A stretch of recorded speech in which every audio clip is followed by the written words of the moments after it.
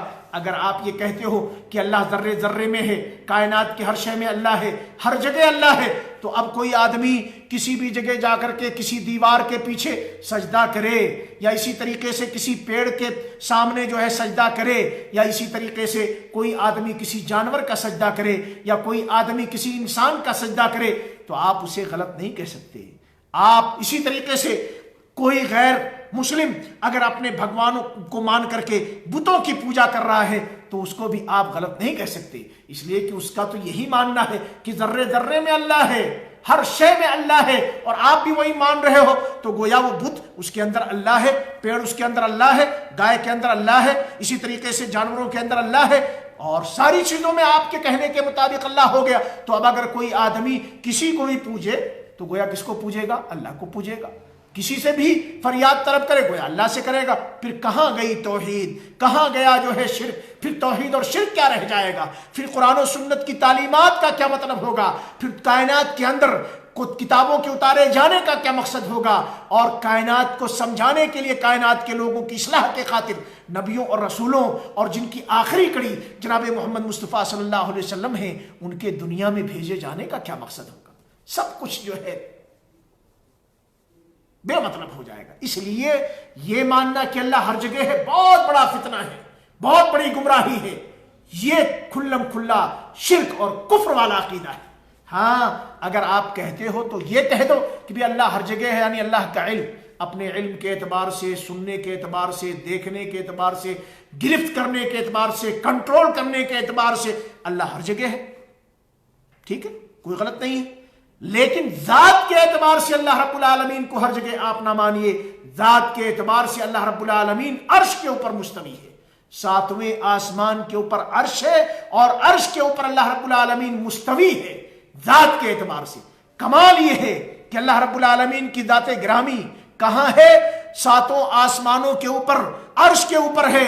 لیکن کمال یہ ہے کہ نہ تو اللہ رب العالمین کے دیکھنے میں، نہ اللہ رب العالمین کے سننے میں، نہ اللہ رب العالمین کے کنٹرول کرنے میں، نہ اللہ رب العالمین کے گرفت کرنے میں، نہ راتوں کی تاریکیاں، نہ اسی طریقے سے جو ہے بند کوٹھریاں، قلعوں کے اندر محبوس ہو جانا، یا اسی طریقے سے سمندر کی تاریکیوں میں چلے جانا، پہاڑوں کے نیچے مکان کا بنا کر کے اس میں چھپ جانا، کوئی بھی چیز رکاوٹ نہیں۔ اللہ وہ ہے ساتویں آسمان کے اوپر، عرش کے اوپر مستوی ہے، رات کی تاریکی میں پہاڑوں کی تہ کے نیچے بیٹھ کر کے اگر آپ خاموشی سے اللہ کو یاد کرتے ہیں، اللہ آپ کی دیکھ رہا ہے، اللہ آپ کو سن رہا ہے، اللہ آپ کی فریاد کو پوری کرتا ہے۔ وہ اللہ ہے، رات کی تاریکی ہو، دن کا اجالا ہو، آپ گھروں کے اندر ہوں، گھروں کے باہر ہوں، اللہ سب کچھ دیکھ رہا ہے، سب کچھ سن رہا ہے، ساری چیزوں کو اللہ رب العالمین دیکھ رہا ہے۔ یہ اللہ کی شان ہے کہ اللہ آپ کے ساتھ ذات کے اعتبار سے نہیں ہے، پھر بھی آپ کی تمام چیزوں سے واقف ہے، تمام چیزوں سے باخبر ہے، اور تمام چیزوں کو دیکھ رہا ہے، آپ کی تمام باتوں کو سن رہا ہے۔ آپ کی ہر نقل و حرکت پر، چاہے تاریکی میں کریں چاہے اجالے میں کریں، اللہ رب العالمین کی خبر ہے، اور اللہ اس پر آپ کی پکڑ کر سکتا ہے۔